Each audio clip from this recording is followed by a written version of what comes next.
Juga tidak boleh menyerang pemain lawan yang tidak membawa bola.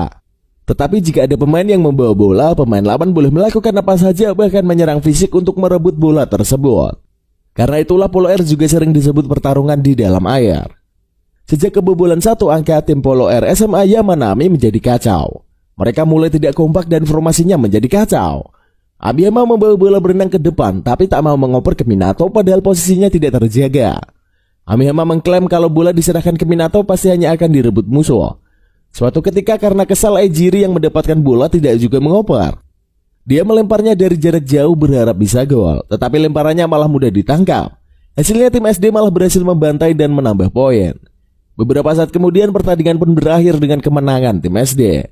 Dikalahkan dengan telak, tim SMA Yamanami langsung saling menyalahkan satu sama lain. Namun setelah itu mereka pun malah memuji kemampuan masing-masing pemain.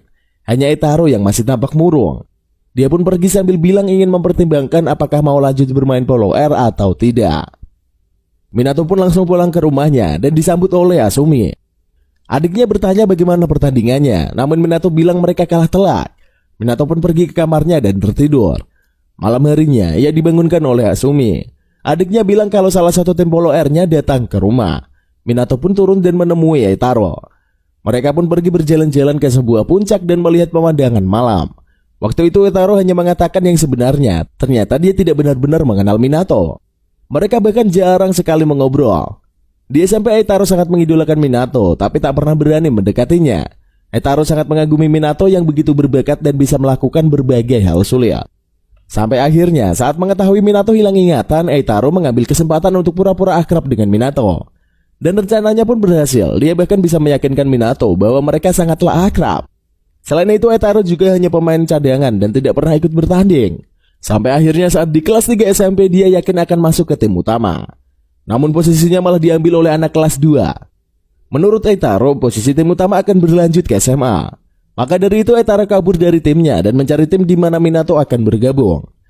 Dia percaya meski bahwa Minato hilang ingatan, dia pasti tetap bisa bermain karena memiliki bakat luar biasa.